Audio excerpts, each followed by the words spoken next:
Hello, everyone. Welcome back to E20 Zone TV, joined by a very special guest. Do you know what I mean? YouTube royalty, you know who he is. Gio, you know what I'm saying? On E20 Zone TV, who would have thought it? Gio, how you doing, sir? I'm not too bad, thank you. Pleasure to be here. I enjoy doing these. It's nice to be in the hot seat rather than the quizmaster seat. Just sometimes it's a nice change. So Yeah. thanks for having me. No worries at all, mate. No worries at all. Gio, give us your thoughts, because I know we're against the clock, this season so far. Poor. To be fair, as I say, it's been disappointing. It hasn't been because obviously coming into the season, with Lopetegui, my hopes weren't very high. I was hoping for finishing top of the bottom half of the table. So arguably, we're still not even achieving that, which was quite a low aim anyway. But it's just the way it's gone. I think the football wasn't very good. It was all messy. It was very ugly with Tim Steidten thing. As soon as the window shut, it felt like he was saying, "Well, Lopetegui's got nothing to do with me." And he had these Spanish geezer whacking out of tweets, look behind the dugout and stuff like that. Took a little while to sack him. Finally, did sack him. Even that wasn't handled very well. Lopetegui's said, "Oh, they phoned me." Hang on, what? So we let the guy go to training, take training. We cancelled his press conference. So he couldn't even do the pre-match press conference. He went home and then got a phone call saying, "Oh, by the way, you're sacked." We didn't even have dignity to do it face to face. We didn't. Never mind the other dignity, which was like just sack him rather than dragging it out. But we dragged out for a few days, and even then, it was almost like the least professional way you could sack someone. We did it with Lopetegui, and I'm glad the geezer's gone, but my word, he deserved better treatment than that. Embarrassing, isn't it? Yeah, it just sums them up. But the worst thing is no one's surprised. And I think that's maybe how I'd sum up the season. It's been crap, but nobody's really surprised. I think that's how I would sum up West Ham season so far. For me, I completely agree. The way it was handled, that sort of sacking of Julian Lopetegui in that week, just after the Man City game, was embarrassing. It puts the club on the downer straight away. Obviously, Graham Potter come in, Aston Villa, we had a go, but obviously we got knocked out the FA Cup. What have you made of Graham Potter, mate? He's done all right. I think defensively we've improved a lot, which is something that needed fixed. But it was the obvious thing to fix. It didn't take a genius to work out that's how you improve things at West Ham. Anyone could point it out to you. But there has been a trade-off, which is down the other end of the pitch, which we're not scoring as many goals, and that's been disappointing for me. We're a lot more organised, though. I think the players understand the roles a lot more under Potter than they did under Lopetegui. And tactically, going into games, I feel quite confident that there will be a plan there with the opposition in mind, which isn't really something I've always felt, especially under Lopetegui. So I think he's done well so far with the hand he's been given by the club. So I'm all right with him so far. I think he's all right. The only problem I've got with him is he's setting up defensive rather than looking to try and score goals and win games. 2 games this year that prove it to me. Leicester, I know we was 2-0 up, and I expect West Ham to come out second half and blow Leicester out the water and score maybe 3, 4, or 5. But the last game against Everton was a key game. Right, we score a goal, he doesn't bring Evan Ferguson on, and we end up drawing the game in the end. I'm going to ask this question because I do see it on social media. You probably see it all around YouTube also. Like, you're in the circuit like I am. What is it that West Ham fans want?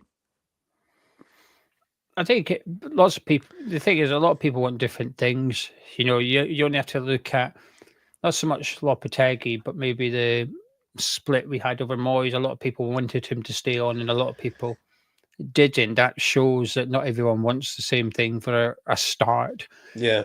And then we're sort of into it with Potter a little bit, although it's a different argument to some extent, which was, Moyes, it felt like a style over results kind of debate.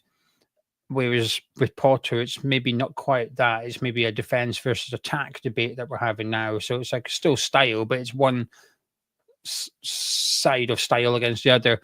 I think I can only speak for myself, and I shall only speak for myself. I want to enjoy watching games, James. I just want to.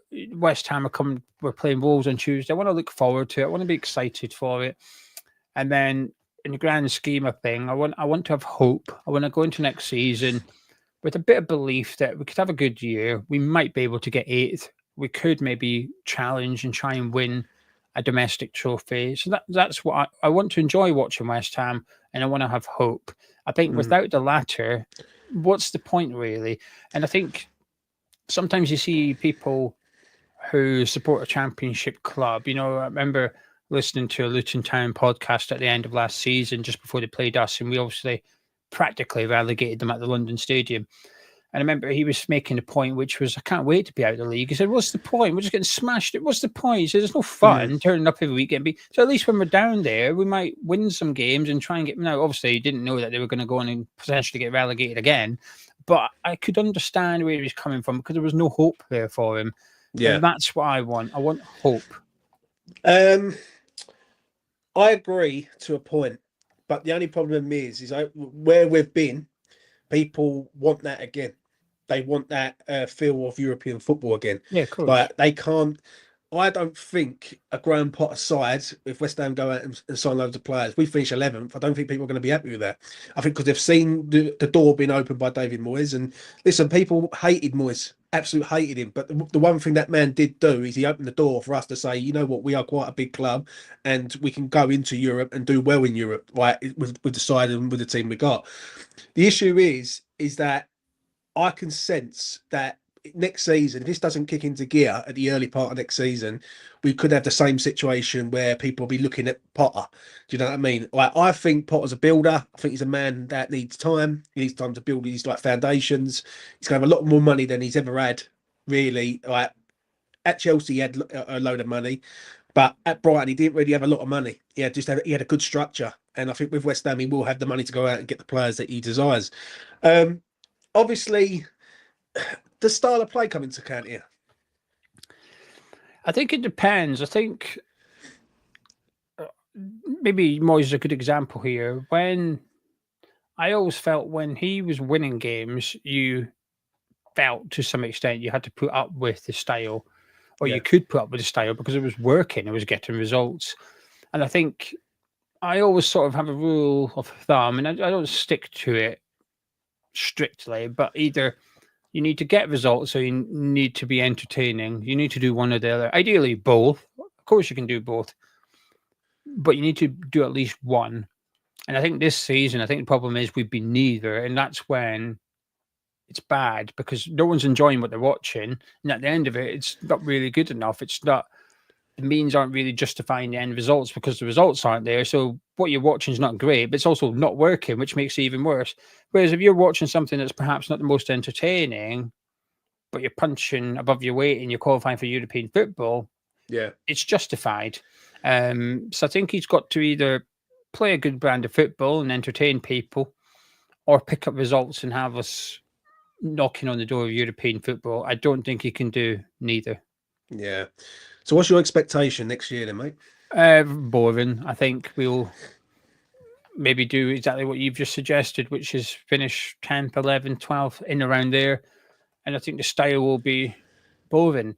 I think we'll be bloody good at it, though. I think we'll be hard to beat. I think we won't get many, if any, hidings where we get beat 3-4-0. I don't think that'll happen. But at the same time, I don't think we'll be dishing any out either. I think when we're winning, we'll see what we did against Leicester and Everton come into play, which is right, 2-0 up. Let's put the brake on a little bit. Let's try and see the game out. And I was okay with the game against Leicester. It was boring, but it was one of the most comfortable wins I've seen in a long time for West Ham. We were just completely battered them to the side. With Everton, we've seen the other side of it, which is we're winning. And then I felt it was a little bit rabbits in the headlights, to be honest with you. I felt like he didn't really know what to do. And I think it's possibly because just before we scored, he was away to do 2 subs, wasn't he? Bang, we scored. And it's like, right, okay. And I felt like there was maybe a delay as to, right, what subs do. And it was almost like he went back to the bench to figure out what to do. Now we're leading. And in that time, Everton were picking up more and more momentum. And Moyes was chucking attackers on. And by the end of it, I felt like we lost composure, and I don't mean on the pitch, I mean off the pitch. It felt like we didn't really have completely agree with you. plan 100%. to some extent as to what to do when you're 1-0 up at Goodison Park. And that was disappointing. I think I came away from that game disappointed because I thought he got it wrong once we went 1-0 up. However, I expect that to be fixed next season. I think he will be able to fix that and we'll get better at it. So I think we'll become very good at hanging on to wins. It's just I just don't see us scoring loads of goals, but I don't see us conceding loads of goals either. And I think we'll be in around mid-table. That is the worry, mate. If you want me to be honest, because people had this last time in Moyes. I'm not even going to bring Lopetegui in it because we all know he had no idea what the hell he was doing, and nor did we, right? Covering it, like. But when Moyes used to set up in a low block and nick a game 1-0, people used to moan. People are going to moan with Potter, I think. I can't see how sustainable it's going to be. And listen, I want Potter to succeed. I care about West Ham winning games, right? That's my thing. I think style and play comes and goes, and you work around that, and you adapt to the team that you got to the best style that you can do. But I just don't see how next season, if we finish 12th, and he has just say he has 100 million, 120 million to spend this summer, how people are going to accept that. And obviously it's going to be hard because the Moyes in, Moyes out thing was very toxic last year, mate. And I can't believe we had 3 managers, or 1 manager, 2 head coaches in a space of a year. Do you know what I'm saying? So, what did you make of that last year, mate? Because you covered it, you was on it like I was, like how bad it really was to a point. In what regards? In regards to how toxic it was, mate. Yeah, it wasn't very nice, and I think sometimes, as a content creator, it became not very nice in other ways as well. I could do a video discussing Lucas Paqueta, and there'd be people discussing Moyes, and does every video need to be about him? But at the same time, I can't be too hypocritical. It's not like I made no videos about him or anything like that. And I was pleased to see it come to an end, when it was announced he was leaving, and I was able to enjoy the game against, we spoke about the Luton game. I was able to enjoy that one, and I said at the time I was going to do it. I've said after I did do it, and I'll say it now. I did it. I stayed at the end. When we beat Luton, I stayed to applaud David Moyes and say thank you very much because I wanted him to go, but I also appreciated what he did, and I, by and large, enjoyed most of his tenure. I think my frustration and regret isn't that he left. It was how we handled it, in the sense that we gave him a contract and then we took it away. I think that was a bit. I know he didn't sign it, but he didn't reject it either. I think if you put a contract down the table, to some extent, I think you should just leave it there until a natural end. Obviously, you can't be waiting until July for him to sign it, but you could have waited until, we didn't even wait till the end of the season. It was like you gave him till the end of February or something. And like, well, right, that's it. You ain't having it. Oh, hang on a minute, So I think we could have been a bit better in the way we carried ourselves and whatever. But it felt like the last 3 months was just everybody gave up a little bit, bar the European campaign. I don't think we gave up for that. We kept going, and that game against Leverkusen at home, we were excellent that night. But my regret and frustration is replacing Moyes with Lopetegui. I know a lot of people disagree, but I'm still adamant that the club and the squad was in an all right place. Yeah, it needed a lot of work. Don't get me wrong. It's not like I'm saying we needed no signings, but what we know now, with the benefit of hindsight, was there was 130 million there to spend on it. So Moyes left it. There was 130 million to spend. I expect a good director of football. I know he's technical director, but he played the role of a director of football, Tim Steidten. I expect a good director of football to be able to go spend 130 million and improve any squad. I expect a good technical director to go to that Liverpool squad today, spend 130 million and make it better than it is today. Anyone, any club in the world. And we've really pissed that opportunity up the wall in terms of A, getting in a good manager, and B, spending the money wisely to improve the squad. Is the squad today better than it was 12 months ago? Some players are, but there's some players that look and say probably not. And it needs another 130 million spent on it. And I think that's a sign that you've had a failure 12 months ago. West Ham this summer is different to West Ham 12 months ago. I don't think that's why I'm almost okay. I say it now. I'll probably moan about it as it goes through, we go on, but I'm okay with a boring season next season because I think we need one. And I didn't feel like that last summer. I didn't feel like we needed a boring season. I felt like we were in a good position to bring in a new manager, improve the style of football, but almost get back to challenging for European spaces again. And I still think, had we got it right, the recruitment of the manager and players, we would be able to do that. And the reason I think that is look at the league table now. Yeah.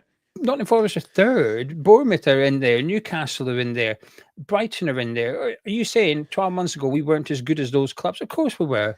We've just fucked up between then and now. That's the reality. That's my opinion. So, but next season, I don't think we are good enough to go and get in European football. I think we need a season of boring. Get rid of some of the players that just aren't up to it anymore, and bring in some new players and hopefully mold it. Are you saying more like a project? Are you looking at a project with Potter, i.e., next season you build and then the following season you attack it from then?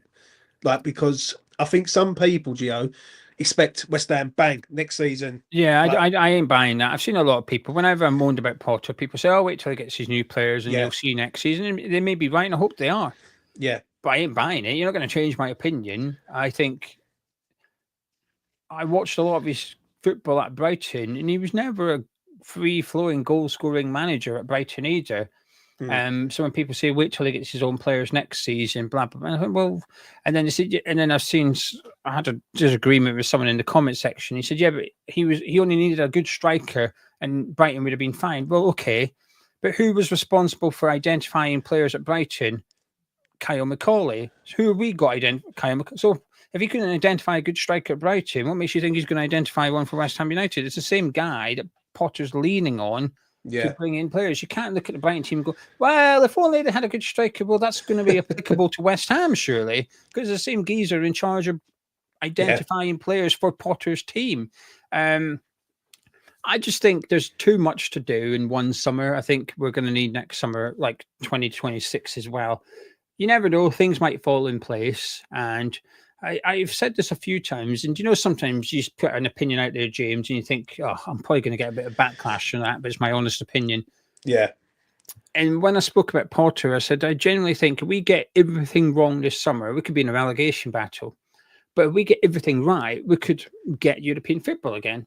And nobody disagreed. Everyone just left me to it. Maybe they just thought they can't be arsed arguing with me. But bear in mind, they argue with me over everything else. Did a video with Frankie where we picked one player from every Premier League club for fun, and someone's kicking off that we didn't pick Erling Haaland. I mean, it was a bit of fun. It's never going to happen. And also, Erling Haaland needs Kevin De Bruyne to feed him. He ain't scoring a fuck all at West Ham with Tomas Soucek trying to set him up, is he? Anyway. I completely agree. Agree. Do I see it as a project? The thing is, you don't get projects in football. It's one of these words in football. I don't like it. The project. What project? You get 18 months. That's but do we need a project though at this club? Because one thing we need, Gio, is this: we need stability. Yeah, but how can you have one when that numpty's in charge of the club, and also Potter's got a 2.5-year deal? So if you're buying into a project, give him a 5-year contract. How can you possibly give a manager a 2.5-year contract and then go project? Well, it doesn't sound like you have much confidence in him because you've given him a 2-year deal. So what do you think the board want him to do then? Just stay in the Premier League. Yeah, they stay in the Premier League. Honestly, I think to believe that the board want a project, to believe that the board are determined to get back into European football, you've got to believe that they care. You've got to believe that they're ambitious. And I struggle to believe that, because when we were in European football, there was times where we went into the January transfer window in a good position, and we could have maybe kicked on, and we didn't. 2020 was brilliant. We got Bowen and Soucek in, but we're in a relegation battle. Then we got Jesse Lingard in on loan. That was great. We go back 2 years ago. We were in a shout with European football. We got Calvin Phillips in on loan, and that was it. There was no one else. It was like, we've got a chance of European football, and your ambition is Calvin Phillips, and that's it. There's been times where we've been in a good position going into the January transfer window, not just under Moyes. Slaven Bilic had us 4th at Upton Park. Sam Allardyce had us in the top 4 at Christmas. They just don't back the managers to try and stay in that top and that what you're saying about Sam Allardyce is so accurate, because the second half of the season there was a problem with his contract, and it was the same thing that happened with Moyes Well, happened with Sam Allardyce. I remember David Sullivan sat on the couch on Soccer AM slagging Allardyce off. We were halfway through the season, and it was just like, what is this? Why are you on Soccer AM anyway? And then you see the catwalk girl come out. You go, that's why he's on Soccer AM. But the point is, you shouldn't have been there.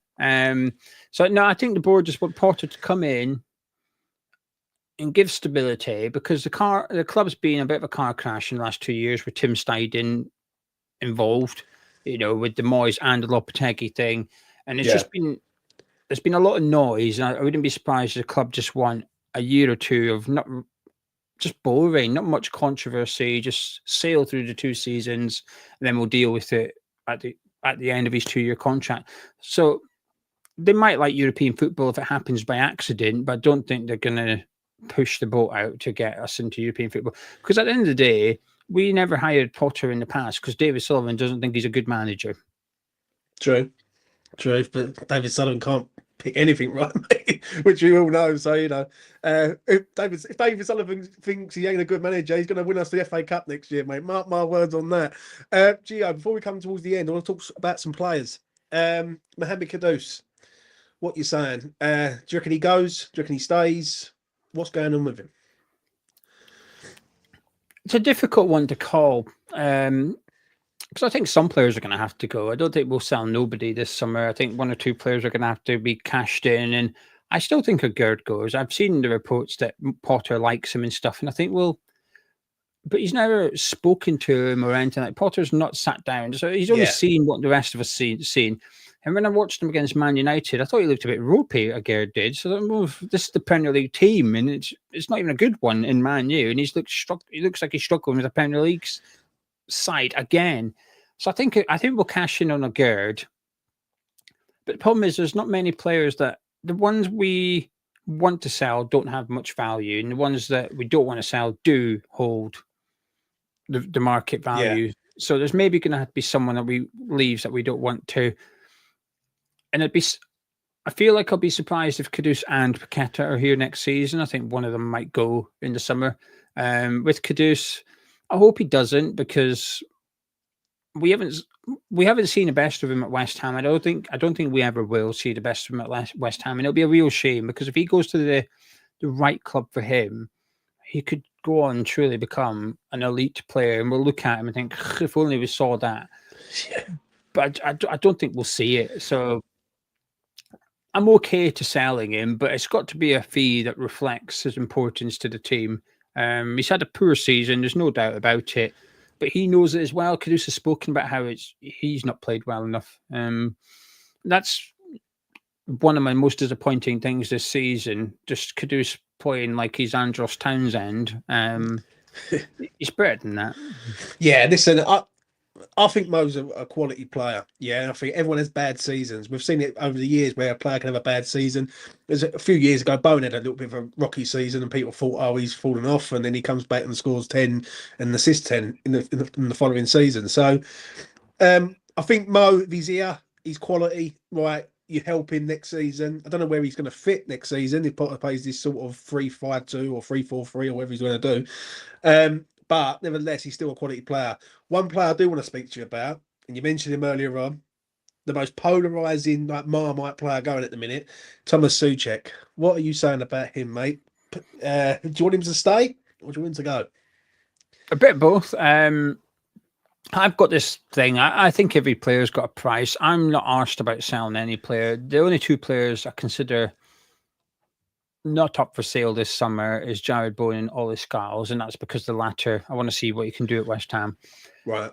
The rest of them, I'd happily see them all sold if the fee reflected their ability and their importance to the team. But with Soucek, we've also got Ward-Prowse. And the reason I'm putting them together, they've got similar age profiles. And there's a bit of a contract thing there with Soucek, that if you were to keep him around another year, then he's only got 12 months to go in his contract, 31 years of age. You're starting to look at it. And we've got to... West Ham have been crap at selling players. We've always been crap at selling players at the right time and cashing in on players. And they just get... Whenever a player gets linked with a move away, you can tell the club go into panic mode because all these leaks start coming out. Oh, he's not for sale at any point. Well, bollocks, he is. So, like... stop pretending he's not for sale and just accept that he is, and just name your price. If it's 30 million, it's 30 million. Like what Southampton have done this week with Dibbling, 100 million. There you go. Like, no one's going to pay it. It doesn't matter. That's the price they want. So it's like, yeah, you can have him, Yeah. but you're going to have to pay that. So with Soucek, I'm okay if he's here next season. However, if we were to sell him for 20 million plus, I'm okay with that as well. I think he's a very difficult player to replace. I described him as irreplaceable, and I stand by it, because of our current team, he's the only player that's really good defensively and really good offensively. There's some players good at one end of the pitch, but there's no one that's good at both ends. But is he harshly treated though, Gio? Like, because this is a man who bleeds for the shirt. Like, you can't fault the geezer's effort. You can never really fault his effort in the shirt. He's not a bad influence in the dressing room. He's pretty humble geezer. Like, I think a lot of people just go, I'll just get him out the door, and it's like, we're going to go and change him and be better straight away. When whoever you bring in, one, they've got to match his goal scoring ability, and two, they've got to be able to do like the work that he does with the effort and the commitment. Do you know what I'm saying? I think no would be my answer. I think I just assume everyone loves Soucek. I think most people do. There's a few that you can tell just don't. But I think I think even those that really want him sold, I think they still appreciate him for what he's done and love him as a person. And I think most West Ham fans, if you said to West Ham fan, you could improve one player, one aspect of every player, what would Soucek be? Oh, you can make him better on the ball and stuff. I think you'd almost have like the perfect midfielder then. But there is a lot of games where we play where he's just anonymous, and he stands out like a sore thumb, as almost like the weak link of the team to some extent. Yeah, that's why I don't mind him being here next season. But you've got to pick and choose when you play him. And I think my frustration with the 3 games under Potter was that we just didn't change the team at all. And hang on a minute, Arsenal away, Leicester at home, and then Newcastle at home. You're treating them as the same, and it's not the same. Soucek shouldn't have played in all 3 games. He wasn't good enough for all 3 games. Arsenal away, love it. There you go, get Soucek, and that's his type of game. Sit and defend the defence to some extent. But then you play Leicester at home, and I appreciate he scored, but those types of games, I think you should maybe just take him out, put someone else in there that helps with the possession side of it, that helps with the creativity against a low block team. And I think I wouldn't say that he's, disrespected or hated on. I would suggest that he's maybe misused, and fans get frustrated with that, and that's what triggers the reaction.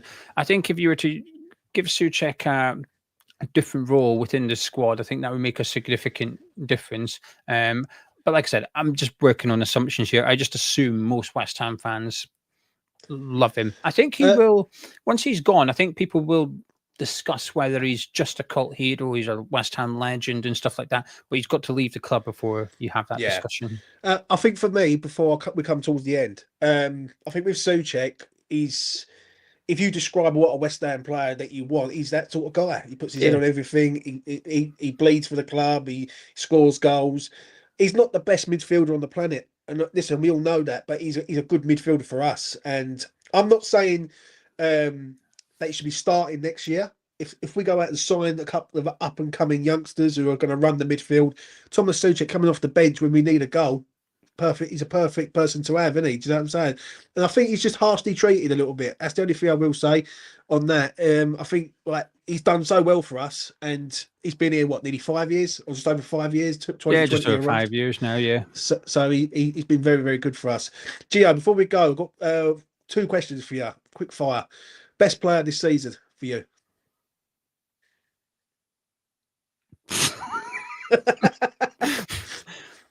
I don't know. We don't have one. My brain says Wan-Bissaka, but I think he's had a lot of poor moments in games as well. Bowen's just not had the consistency. Yeah. Soucek's up there, and I think Kilman's probably up there. I don't know. I don't have an answer, James. I don't think we've got one. No answer from Gio. He's sitting on the fence. Okay, Gio, I'll spin it around. Worst player this year?